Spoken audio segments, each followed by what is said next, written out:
Students, अस्सलाम वालेकुम। मैं हूं इंजीनियर नदीम अब्बास। मैं आपको 9th क्लास के मैथमेटिक्स के चैप्टर 9 के हवाले से आज लेक्चर दूंगा। कल के लेक्चर में हमने कुछ पढ़ा था, आज उसमें कुछ मज़ीद चीज़ें हैं जिनको डेमोंस्ट्रेट करना ज़रूरी है। चलें हम इन चीज़ों को पढ़ते हैं। सबसे पहले हमने पढ़ा था इंट्रोडक्शन टू कोऑर्डिनेट ज्योमेट्री। तो कोऑर्डिनेट ज्योमेट्री क्या है उसके मतलब डिस्कस करते हैं। तो कोऑर्डिनेट ज्योमेट्री जैसा कि प्लेन ज्योमेट्री में हम मुख्तलिफ अशकाल बनाते हैं और उन अशकाल को एक्सप्लेन करते हैं, लेकिन कोऑर्डिनेट ज्योमेट्री में हम कोऑर्डिनेट सिस्टम के अंदर मुख्तलिफ ज्योमेट्री की शेप्स बनाते हैं जिनको एक्सप्लेन किया जाता है with reference to the coordinate system. So मुख्तलिफ तरह की ज्योमेट्रिकल शेप्स को जब हम कोऑर्डिनेट सिस्टम में स्टडी करते हैं तो ये कोऑर्डिनेट प्लेन में तो वो बन जाता है कोऑर्डिनेट ज्योमेट्री। अब कोऑर्डिनेट ज्योमेट्री में सबसे पहले दो चीज़ें हैं जिनको क्लियर करना ज़रूरी है कि कोऑर्डिनेट ज्योमेट्री बेसिकली डिपेंड करती है पॉइंट्स के ऊपर। तो पॉइंट्स दो मुख्तलिफ पॉइंट्स हो सकते हैं, दो तरह के पॉइंट्स हम डिस्कस करेंगे जो चैप्टर 9 में आपके कोर्स में शामिल हैं। तो उसमें सबसे पहले है कोलिनियर पॉइंट्स। कोलिनियर पॉइंट्स ऐसे पॉइंट्स होते हैं जो एक ही लाइन के ऊपर जितने भी पॉइंट्स हों, दो या दो से ज़्यादा जितने भी पॉइंट्स हैं वो अगर एक ही लाइन पर आ रहे हैं तो वो कोलिनियर पॉइंट्स कहलाएंगे, अदरवाइज़ वो नॉन कोलिनियर होंगे। इसका मतलब ये हुआ कि अगर एक से ज़्यादा लाइन पर वो पॉइंट्स आ रहे हैं तो वो नॉन कोलिनियर पॉइंट्स होंगे। ओके, नेक्स्ट उसके बाद आते हैं ट्रायंगल। ट्रायंगल एक ऐसी ज्योमेट्रिकल शक्ल है या शेप है जो तीन नॉन कोलिनियर पॉइंट्स को आपस में मिलाने से बनती है। अब इसकी तीन अक़साम हो सकती हैं, दो तरह से अक़साम को बयान किया जा सकता है। इनमें पहली जो किस्म है वो है types of triangle on the basis of sides, यानी अज़ला के लिहाज से ट्रायंगल की अक़साम। तो अज़ला के लिहाज से या साइड्स के लिहाज से ट्रायंगल की जो तीन अक़साम हैं वो हमारे पास कुछ यूँ हैं। Equilateral triangle. इक्विलेटरल ट्रायंगल जैसा कि नाम से पता चलता है कि ऐसी ट्रायंगल होगी जिसमें तीनों अज़ला की लंबाइयाँ बराबर होंगी, या सादा लफ्ज़ों में तीनों साइड्स जो हैं वो इक्वल लेंथ रखती होंगी। जैसा कि इस डायग्राम में दिखाया गया है कि ये एक ऐसी ट्रायंगल है जिसमें ये वाली और ये वाली तीनों साइड्स जो हैं वो बराबर हैं। ऐसी ट्रायंगल जिसमें तीनों अज़ला की लंबाई बराबर हो उसे इक्विलेटरल ट्रायंगल कहते हैं। इसे उर्दू में मुसाविउल अज़ला मुसल्लस कहा जाता है। मुसावी बीन बराबर, मुसाविउल अज़ला ऐसी मुसल्लस जिसमें तीनों अज़ला की लंबाइयाँ बराबर हों वो मुसाविउल अज़ला मुसल्लस कहलाती है। अब इस मुसल्लस की अगर खूबसूरती देखें, अगर तीनों अज़ला बराबर हैं तो तीनों ज़ाविये भी बराबर होंगे। मीनिंग टू से दैट ये एक ऐसी मुसल्लस है जिसमें तीनों ज़ाविये भी 60 डिग्री के होंगे, 60 डिग्री के। यानी इक्विलेटरल ट्रायंगल में हर एंगल जो है वो 60 डिग्री का होगा। आइसोस्केलस ट्रायंगल इसके बाद आती है। आइसोस्केलस ट्रायंगल एक ऐसी ट्रायंगल है जिसमें दो अज़ला की लंबाइयाँ बराबर होती हैं, यानी ऐसी ट्रायंगल जिसके दो साइड्स बराबर हैं। ऐसी ट्रायंगल जिसकी दो साइड्स बराबर हैं वो आइसोस्केलस ट्रायंगल है। तीसरी जो है वो ऐसी ट्रायंगल है जिसमें कोई साइड बराबर नहीं है, तीनों की साइड्स जो हैं वो मुख्तलिफ होंगी। इसे मुख्तलिफुल अज़ला कहा जाता है उर्दू में। तो ये एक ऐसी मुसल्लस है जिसमें तीनों अज़ला की लंबाइयाँ मुख्तलिफ होंगी, जैसा कि ये डायग्राम शो कर रही है कि ये एक ऐसी ट्रायंगल है जिसमें हर साइड जो है वो दूसरी साइड से मुख्तलिफ है। इसके बाद आते हैं ट्रायंगल की अक़साम ज़ाविया के लिहाज से। ज़ाविया के लिहाज से ट्रायंगल की तीन अक़साम हैं। उनमें सबसे पहले है एक्यूट एंगल्ड ट्रायंगल।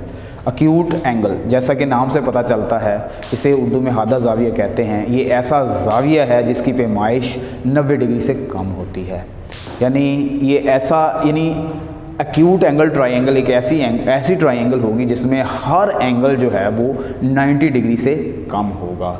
जैसा कि आप इस डायग्राम में देख सकते हैं, ये हमारे पास एक ट्रायंगल है जिसमें हर एंगल की पैमाइश 90 डिग्री से कम है। तो लिहाजा ये एक ऐसी ट्रायंगल होगी जिसको हम एक्यूट एंगल्ड ट्रायंगल कह सकते हैं। इसके बाद आता है right angled triangle. Right angle triangle, जैसा कि नाम से पता है कि इसमें एक एंगल 90 डिग्री का होगा। राइट एंगल ट्रायंगल एक ऐसी ट्रायंगल है जिसमें एक एंगल यानी एक जाविया जो है वो 90 डिग्री का होगा। जैसा कि इस डायग्राम में दिखाया गया है कि ये ट्रायंगल ऐसी ट्रायंगल है जिसमें एक जाविया 90 डिग्री का है। इसके बाद आते हैं हमारे पास तीसरी किस्म जो है वो है ऑब्ट्यूज्ड एंगल ट्रायंगल। ऑब्ट्यूज इसे उर्दू में मुनफरजा तो जाविया मुसलस कहते हैं। ये ऐसी ट्रायंगल होगी जिसमें एक जाविया जो है वो 90 डिग्री से ज़्यादा होगा। जैसा कि ये डायग्राम एक्सपोज कर रही है कि इसमें एक एंगल, ये वाला एंगल जो है वो मोर देन 90 डिग्री है। इसके बाद आते हैं हमारे पास मुख्तलिफ चकोर की अक़साम है। चकोर असल में एक ऐसी शक्ल होती है, क्वाड्रेंटल इसे कहते हैं, एक ऐसी शेप होती है जो चार मुख्तलिफ नॉन कोलिनियर पॉइंट्स के मिलाने से बनती है। तो इसकी मुख्तलिफ अक़साम हैं जिनको हम डिटेल के साथ डिस्कस करेंगे जो आपके चैप्टर में शामिल हैं। तो सबसे पहले है रेक्टेंगल। रेक्टेंगल एक क्लोज्ड फिगर है, एक क्लोज फिगर है जो चार नॉन कोलिनियर पॉइंट्स के मिलने से बनती है। ये चार नॉन कोलिनियर पॉइंट्स की शर्त ये है कि वो किस सूरत में रेक्टेंगल बना सकते हैं। उसके लिए शर्त ये है कि जो ऑपोजिट साइड्स हैं, ऑपोजिट साइड्स जो हैं वो इक्वल इन लेंथ होंगी। जो ऑपोजिट साइड्स हैं उनकी लेंथ बराबर होगी। और दूसरा, हर एंगल जो है वो 90 डिग्री का होगा। हर एंगल 90 डिग्री का होगा। रेक्टेंगल एक ऐसी बंद शक्ल है जिसमें हर जाविया 90 डिग्री का होगा। आमने सामने वाले अज़ला लंबाई में बराबर होंगे। इसके बाद आते हैं स्क्वायर के। स्क्वायर में अगर हम देखें तो इसे उर्दू में मरबा कहते हैं। स्क्वायर में हर साइड यानी हर जो ज़िला है वो बराबर होगा, हर ज़िले की लंबाई बराबर होगी और हर जाविया जो है वो 90 डिग्री का होगा। ये बात।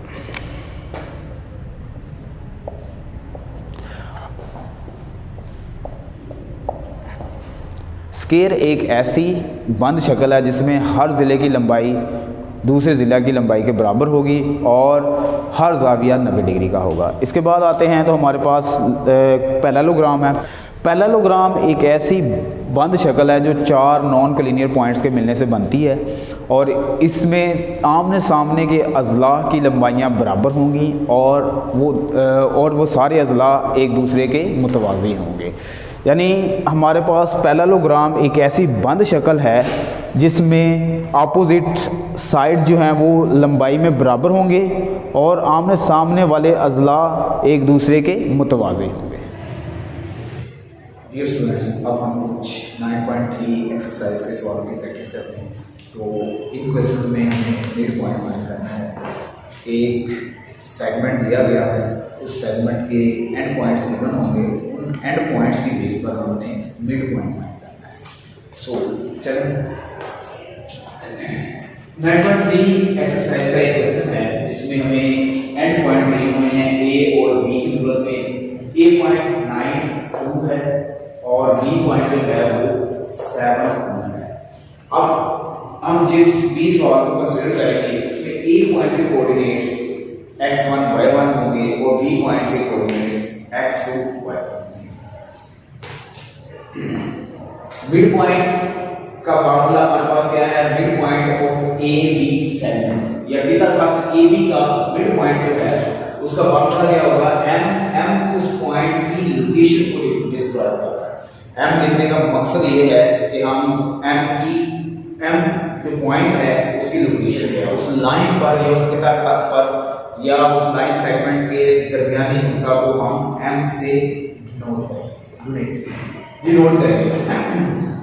m पॉइंट जो है ये सिर्फ पॉइंट की रिप्रेजेंटेशन है कि m पॉइंट जो है वो इन दोनों पॉइंट्स का मिड पॉइंट है।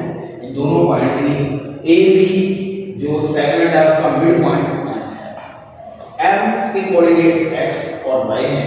x और y की कीमत हम कैसे निकाल सकते हैं? अगर हमारे पास एंड पॉइंट्स के कोऑर्डिनेट्स हैं तो हम उनके कोऑर्डिनेट्स को जमा करेंगे और 2 पे डिवाइड कर देंगे, मतलब उनकी एवरेज है। अगर हमें एवरेज पता है तो उनकी जो एवरेज होगी उसके मिड पॉइंट, यानी m जो पॉइंट है इसके x और y कोऑर्डिनेट्स कोऑर्डिनेट्स के लिए हम क्या करेंगे, m is equal to x1 plus x2 over 2, ये x कोऑर्डिनेट्स का एवरेज हो गया। उसके बाद y1 प्लस y2 ओवर 2, ये y के कोऑर्डिनेट्स हैं a और b के, उनकी एवरेज है। अब x1 हमारे पास 9 है और x2 जो है वो 7 है, इन दोनों को जमा करेंगे 9 प्लस 7 ओवर 2। सिमिलरली y1 2 है और y2 की वैल्यू भी 2 है, दोनों को जमा कर लें 9 plus 7 16 over 2 8, same here 2 plus 2 4 over 2 is equal to 2। इस तरह हम मिड पॉइंट फाइंड कर सकते हैं। इसी तरह का एक और सवाल है जिसको हम देखेंगे कि a और b के कोऑर्डिनेट्स दिए हुए हैं, हम इनकी कोऑर्डिनेट्स की बेस पर इनके दरमियान एक उनका m जो है उसको मालूम कर सकते हैं। सेम वही फार्मूला है, इसमें x1 -4 है और x2 -4 है, तो दोनों को हम क्या करेंगे, जमा करेंगे -4 प्लस इनटू -4, ये माइनस इस प्लस के साथ मल्टीप्लाई होकर -4 हो जाएगा। इसी तरह हमारे पास y1 और y2 की वैल्यूज मौजूद है, y1 की वैल्यू 9 है और y2 की वैल्यू -3 है, तो y1 की वैल्यू 9 प्लस इनटू -3, ये -3 इस प्लस के साथ मल्टीप्लाई होकर -4 हो जाएगा, तो -4 -8 9 -3 6। अब -4 को 2 पे डिवाइड, -8 को 2 पे डिवाइड करेंगे तो -4 आ जाएगा, 6 को 2 पे डिवाइड करेंगे तो 3 आ जाएगा। तो इस तरह इन दोनों पॉइंट्स का मिड पॉइंट जो है वो -4 और 3 बन जाता है।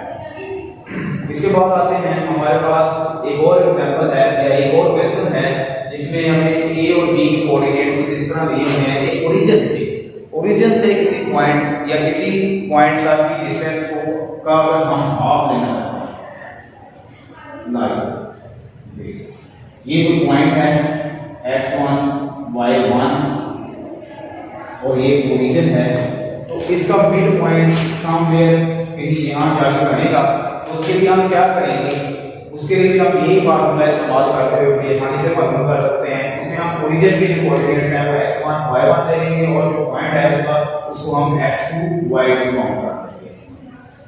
तो अब हमारे पास क्या है, m is equal to x1 plus m point x1 plus x2 over 2 है और y1 प्लस y2 ओवर 2 है। अब x1 की वैल्यू 0 है और x2 की वैल्यू भी 0 है, यानी इसका मतलब वो कहीं यहां पॉइंट है इधर।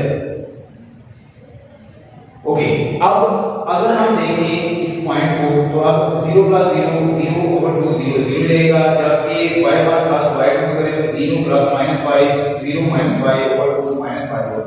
तो इस तरह हम मिड पॉइंट फाइंड कर सकते हैं। मिड पॉइंट के लिए हमारे पास एक ही फार्मूला है, उसके बेस पर हम सारे क्वेश्चन सॉल्व कर सकते हैं। Thank you very much.